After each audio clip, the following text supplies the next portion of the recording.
Mesdames et messieurs, bonsoir et bienvenue à tous. Les titres du journal. Un centre de formation sur Ebola a été inauguré ce mardi dans l'enceinte de l'école militaire de Manéa, une initiative de la France pour renforcer les capacités des agents de santé.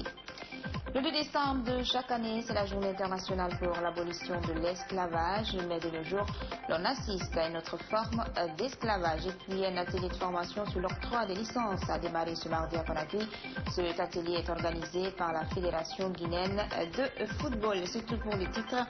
Une fois encore, bonsoir et bienvenue à tous. Inauguration ce mardi d'un centre de formation sur Ebola dans l'enceinte des écoles militaires de Manéa, une initiative de la France dans le cadre de son appui à la lutte contre l'épidémie d'Ebola que traverse la Guinée. Il sera question dans le dit centre d'apprendre aux jeunes stagiaires guinéens le respect des procédures de travail dans les vrais centres de traitement d'Ebola pour mieux assurer la riposte. Thierno Fadilou Diallo.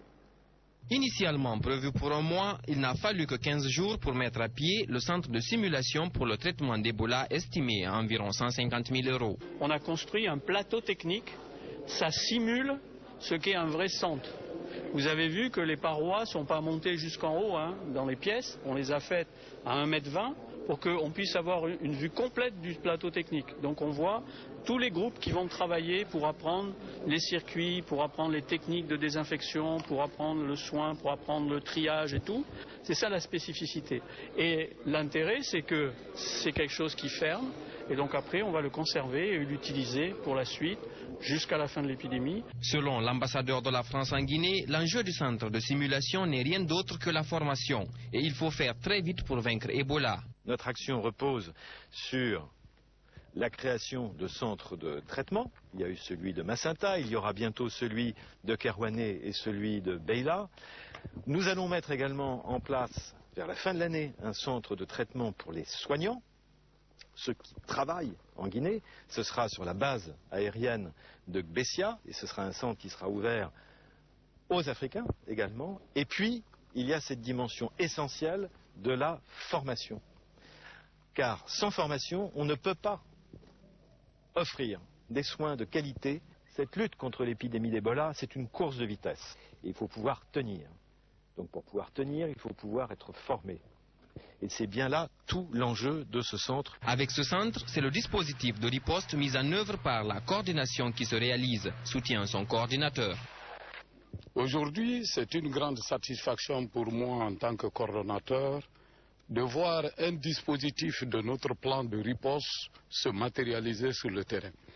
En effet, cette ouverture de ce troisième centre de formation vient renforcer le dispositif antérieur que nous avons eu. Il y a 2 mois environ, avec l'appui de Médecins sans frontières, nous avons initié un processus de renforcement des capacités de nos agents de santé pour que nous puissions passer la technologie et la performance du côté guinéen. Les forces armées guinéennes, quant à elles, se sont réjouies d'abriter le premier centre de simulation pour le traitement d'Ebola en Guinée. Les forces armées guinéennes sont satisfaites pour abriter un tel centre de formation. C'est en droite ligne la politique de lutte contre cette épidémie à virus Ebola. 25 stagiaires vont entamer une formation de 5 jours. Pour la plupart d'entre eux, le fait de sauver des vies reste la principale motivation. Ce qui m'a motivé à participer à cette formation, c'était vraiment ma formation personnelle, pour ma protection et aussi pour sauver les citoyens guinéens au point de vue Ebola et leur prise en charge adéquate. Lors de cette inauguration, le ministre de la Santé présent à la cérémonie s'est prononcé sur les incidents survenus ces derniers jours à Anko-5 où des jeunes ont brûlé une ambulance de la Croix-Rouge et promet des mesures coercitives pour ceux qui s'en prendront désormais à l'État ou à la riposte à Ebola. Il est au micro de Thierno Fadilou Diallo. Nous sommes victimes de nos mœurs et de nos coutumes. Hier, on était à Anko-5 où un événement malheureux s'est produit. En cas de décès communautaire, on a fait appel à la Croix-Rouge, comme nous l'enseignent les mesures, pour procéder à un enterrement sécurisé. La Croix-Rouge s'est rendue sur les lieux. Ils ont procédé à la sanitation. Le corps a été transporté au cimetière pour des fins d'enterrement. Malheureusement, vers la fin, ils sont heurtés à des violences de la part des jeunes du quartier. Jusqu'à ce que l'ambulance qui a servi au transport du corps a été brûlée. Des gendarmes qui sont allés secourir ces agents, la Croix-Rouge, ont été violentés. Il y a eu des blessés parmi eux. Nous avons été informés et on leur a mis en demeure d'exhumer le corps avec toutes les sécurités possibles. On l'enterre, les gens demandent à exhumer ce corps. Où allons-nous? Ils ont essayé d'exhumer le corps. Entre-temps, suite à l'arrivée de nos soins de sécurité, ils se sont sauvés. Mais malgré cela, la nuit tard, les gens ont continué à menacer les gens du quartier et l'imam pour dire si le corps n'est pas déterré ici, nous allons détruire vos logements. Pour éviter les remous sociaux, on a été obligé d'aller hier exhumer le corps. Imaginez-vous, aux environs de 1 heure, exhumer un corps. C'est inacceptable. Malgré les efforts consentis, malgré les moyens suffisants mis à disposition au gouvernement guinéen pour riposter contre cette épidémie, nous continuons encore à faire face à une autre épidémie qui est la réticence et qui est aujourd'hui en train de faire plus de victimes que la maladie elle-même. Nous passerons maintenant par des mesures coercitives. On ne va pas continuer à accepter que des gens défient l'État. L'épidémie d'Ebola assombrit les perspectives de croissance en Sierra Leone et en Guinée. D'après les projections de la Banque mondiale, ces deux pays entreront en récession en 2015. Le Libéria est épargné avec une prévision à la hausse pour se concentrer sur la lutte contre Ebola. Ces pays ont par ailleurs dû réduire leur investissement public à hauteur de 160 millions de dollars. Aboubacar Sidiki Mané. La crise provoquée par la propagation du virus Ebola va faire plonger en récession la Sierra Leone et la Guinée en 2015, deux pays qui étaient promis à une solide croissance économique avant le déclenchement de l'épidémie, a annoncé la Banque mondiale ce mardi 2 décembre 2014. Principale victime économique, la Sierra Leone devra voir son produit intérieur brut se replier de 2,0%, tandis que la contraction devrait être plus tenue en Guinée avec un repli de moins 0,2% selon les prévisions de l'institution. La première à prédire une récession dans ces deux pays déjà gangrénés par la pauvreté. En octobre, la Banque mondiale prévoyait encore pour 2015 une croissance robuste en Guinée, plus 2,2% et surtout en Sierra Leone, plus 7,7%, qui émerge tout juste de plusieurs années de guerre civile. Mais l'épidémie d'Ebola qui s'est propagée en Afrique de l'Ouest, faisant plus de 6 000 morts, a plombé l'activité, freiné les investissements et assombri les perspectives de croissance. Le Libéria, qui déplore le plus grand nombre de morts dus à Ebola, plus de 3100, s'en sort légèrement mieux que ses voisins au niveau économique et bénéficie d'une forme de regain d'activité selon la Banque mondiale. Le pays est épargné en raison des progrès dans la lutte contre l'épidémie. Ainsi, le Libéria voit ses provisions de croissance revues à la hausse depuis octobre de 1,0% à 3,0%, même si ses projections restent nettement inférieures à celles ayant cours avant le début de l'épidémie, 6,8% selon le rapport. Le coût d'Ebola, un demi-milliard de dollars au total. D'après la Banque mondiale, le coût de l'épidémie pour les finances publiques des trois pays touchés s'élève déjà à près d'1 milliard de dollars et creuse d'importants trous dans leur budget. Dans son rapport, la Banque mondiale note que sa précédente estimation d'un coût total de l'épidémie en cas de propagation dans la région de 32 milliards de dollars reste d'actualité. L'épidémie n'est toujours pas sous contrôle, insiste la Banque mondiale. À mesure que nous accélérons notre réponse sanitaire, la communauté internationale doit faire tout ce qu'elle peut pour aider les pays touchés à reprendre la route de la reprise et du développement économique, a déclaré le président de la Banque mondiale, Jim Yong Kim, dont l'institution a promis 1 milliard milliards de dollars pour enrayer Ebola. Cette annonce intervient à 3 jours de la venue en Guinée du président de la Banque mondiale, qui devra s'entretenir avec les autorités sanitaires du pays, le président Alpha Condé et le ministre d'État à l'économie et des finances Mohamed Diarra. Alors que la Guinée a atteint le point d'achèvement des pays pauvres très endettés en 2012, 2 ans après l'élection du président Alpha Condé, la Banque mondiale, avec cette annonce de voir la Guinée rentrer en récession en 2015, vient enfoncer le pays. Quel coup dur pour les autorités guinéennes, avec tous les efforts consentis pour redresser l'économie nationale. Un reportage signé Aboubacar Sidikiman et la fermeture temporaire des frontières par certains pays de la sous-région à la Guinée à cause d'Ebola aura favorisé la baisse des prix des denrées de première nécessité sur le marché guinéen. Le poisson ou la pomme de terre sont au marché en abondance. La situation ravit certaines vendeuses dans les marchés de la capitale qui déplorent néanmoins le manque de clients. Nene Oumobalbe. N'ayant pas réussi à exporter ces derniers temps les denrées alimentaires, les marchés guinéens débordent de pommes de terre, d'aubergines, de poissons et de piments pour ne citer que cela. Les vendeurs sont unanimes face à cette réalité, mais elles déplorent la cherté de la vie actuelle. Je gagne suffisamment d'oranges, mais ça ne marche pas. On copie 5 pour 500. Mais tu vois là, je vends 4, voire 3 à 500 francs pour que je gagne une orange, mais en vain. Le temps est dur et quand les femmes viennent au marché, tu leur proposes ton prix, elles disent que c'est cher. Avec l'abondance des denrées sur le marché, les femmes vendeuses lancent un appel aux autorités guinéennes. Je demande à l'État de venir en aide aux Guinéens et je souhaite que nos denrées ne soient plus exportées pour la sous-région, pour que les Guinéens mangent à leur faim. Malgré l'abondance des denrées sur le marché guinéen, le niveau de la cherté de la vie reste tout de même indésirable et les clients se demandent si les marchés guinéens auront le même visage après que l'État soit parvenu à éradiquer le virus Ebola. Les décharges publiques de Conakry seraient aujourd'hui source de maladies pour les populations des quartiers riverains. Il s'agit de Dar Salam, Amdalaï et Concasseur. Les habitants de ces quartiers, en plus du grand banditisme auquel ils sont confrontés, se plaignent de leurs difficiles conditions de vie à cause des odeurs nauséabondes. Andrea Colamo.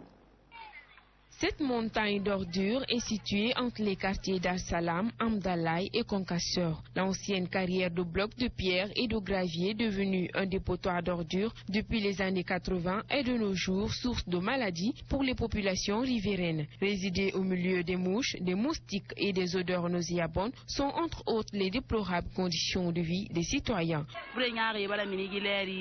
Avec les sales maladies en ce moment, les autorités doivent prendre les dispositions pour déguerpir ce dépotoir dans notre quartier qui nuit à notre santé. Nous sommes dans ce dépotoir avec d'énormes méfaits. La fumée nous dérange, tout cela affecte notre santé. Hormis les nombreuses maladies qu'il peut causer, ce site d'ordures est aussi un nid de délinquants, une situation qui inquiète les riverains. La décharge est devenue un nid pour les bandits. Tous les bandits de Conakry partagent leur butin sur le site ici. Les femmes ne peuvent pas traverser là-bas. Personne. C'est un lieu qui est pour les bandits. Donc, personne non grata, tous les responsables. Des quartiers désespérés avec les nombreuses promesses qui n'ont jamais pu voir le jour. Il y a eu plein de promesses, mais aucune promesse n'est tenue. Quand M. Silla était chef ici, il a promis la population de venir désinfecter le quartier. Mais il n'a pas eu cette chance, il a été prématurément démis de ses fonctions. Bon, ceux qui l'ont remplacé n'ont pas pensé à cela. Donc jusqu'à présent, la situation reste entière, sans solution. Les citoyens lancent un appel aux autorités concernées pour transférer le dépotoir loin de la ville afin d'éviter les maladies toxiques. Sur un autre plan, l'éléphantiasis ou filariose lymphatique est une maladie dont les symptômes se manifestent par une augmentation du volume d'un membre ou d'une partie du corps. Il est causé par un arrêt de la circulation lymphatique. Cette maladie peu répandue en Guinée fait pourtant des victimes. C'est le grand format de cette édition et il est signé Lansana Traoré. souvent provoqués par des espèces de vers filaires, à savoir le Wuchereria bronkhofti, le Brugia malayi et le Brugia timori. L'éléphantiasis est une maladie qui provoque l'arrêt de la circulation de la lymphe, le durcissement de la peau et le gonflement de la partie atteinte. C'est quand même une malformation rare qui frappe les membres inférieurs. Et ce qui se passe simplement, c'est que le retour du liquide lymphatique pour aller innerver les autres parties du corps, ce retour se fait mal parce qu'il y a une insuffisance des valvules lymphatiques. Une fois la jambe atteinte, elle prend l'aspect d'une patte d'éléphant, d'où son nom. En 2007, l'éléphantiasis concernait plus de 120 millions de personnes au monde, dont un tiers en Afrique. Malgré cet aspect effrayant, cette maladie est curable. Il y a une solution qui n'est pas très répandue, mais comme c'est une insuffisance circulatoire, il faut simplement donner des solutions qui permettent d'empêcher la faiblesse des valvules lymphatiques, ce qui n'est pas évident. Par contre, une chirurgie purement esthétique pour diminuer le volume de ce pied et de ces jambes peut être envisagé. Pourtant, l'éléphantiasis est présent en Guinée. À Afia, dans la commune de Dixine, Yari Silla, âgée de 50 ans et mère de 5 enfants, est atteinte de cette maladie depuis 7 ans. Elle revient sur les causes de son mal. J'ai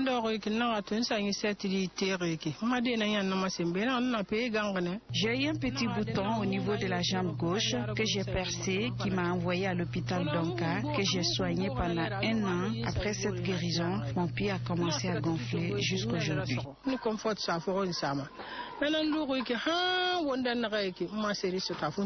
Après plusieurs tentatives pour se soigner, cette dame, ne chassant plus à quel sein se vouer, demande l'assistance des autorités.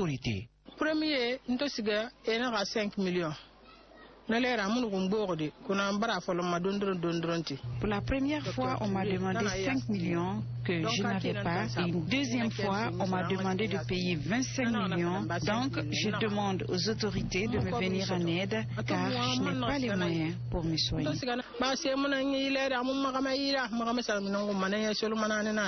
Connu depuis l'Antiquité, l'éléphantiasis n'est pas contagieux. Les personnes atteintes de cette maladie ont besoin du soutien de tous pour guérir.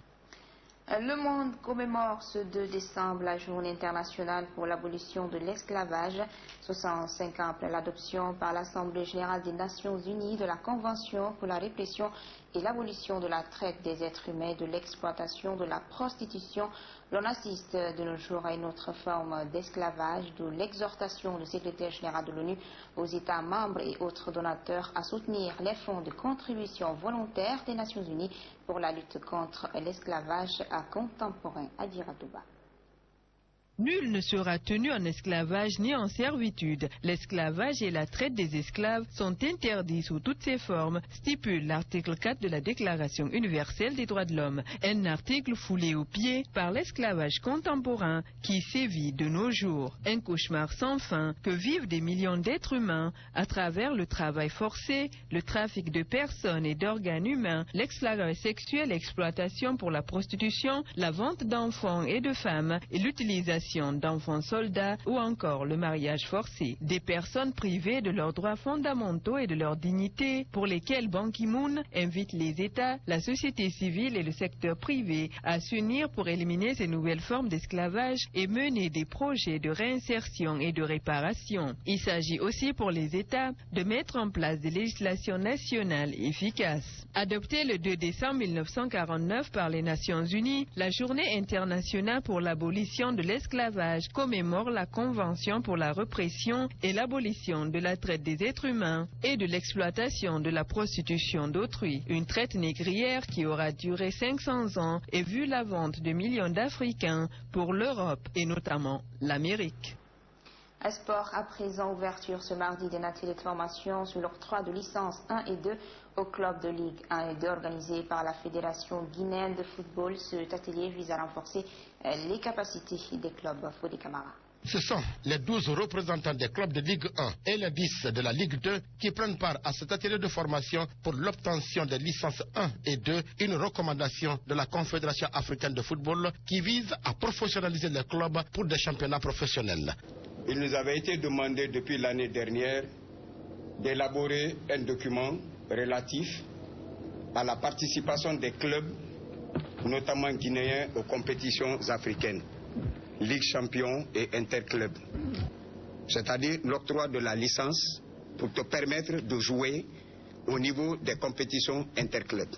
Pour bénéficier de la licence de la Fédération guinéenne de football pour participer aux compétitions interclubs, il est évident, impératif, je dirais même exigé, que ces clubs soient bénéficiaires de cette licence, c'est-à-dire remplissant toutes les conditions décrites dans le document.